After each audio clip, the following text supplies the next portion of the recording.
After years of working as a divorce mediator, I've noticed a pattern. The moments that cause the most frustration or bring us to a standstill often could have been avoided if things were said out loud at the very beginning.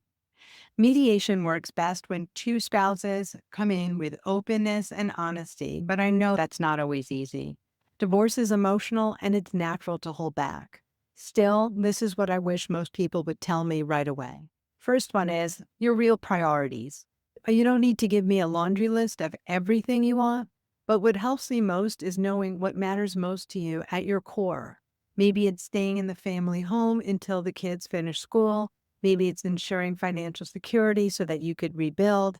Maybe it's having weekends free to spend with your children. When I know your true priorities, I can help us keep focused. And when those priorities are hidden, we often spin in circles. Second thing, the things you can't bend on. Every spouse has a few non-negotiables.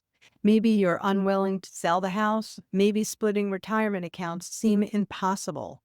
If I know those hard lines early, I can steer discussions towards other solutions instead of letting everybody feel stuck or blindsided halfway through.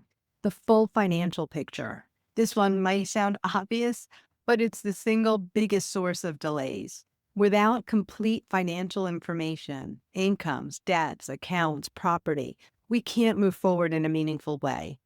When disclosures dribble in over weeks or months, momentum is lost and frustrations build.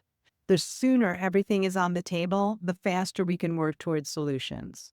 I've had couples reach the middle of mediation only to reveal a child has special needs, one spouse plans to relocate, or there's a serious health issue.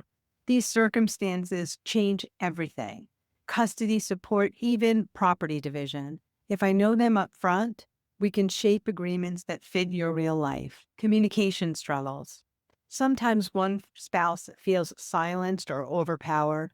Other times there are safety concerns that may make open discussions hard. If you tell me about these dynamics early, I can adjust the process, set up separate sessions, stricter boundaries, or other supports. What I don't want is for anyone to feel unsafe or unheard. What you're afraid of. This may be the hardest thing to admit, but it's also one of the most powerful. Beneath requests and numbers, there are often fears. I'm afraid I won't see the kids enough. I'm afraid I won't be able to make ends meet. I'm afraid I'll be left behind while my spouse moves on. And when I understand them, I can help guide conversations in a way that addresses them. Mediation is designed to help you find workable, lasting solutions without tearing each other apart in court. But it only works if key information is out in the open from the start. When spouses share their priorities, their limits, their financial realities, their financial circumstances, communication concerns, even fears early on, the process becomes smoother, faster, and far less painful. If there's one thing I wish every couple knew, it's this. Mediation isn't about winning or losing, it's about building a path forward. And the more you tell me from the start, the more I can help you find and walk on that path. My name is Carolyn Laredo. I'm an attorney mediator and the owner of Law and Mediation. Thank you, and I hope you found this useful.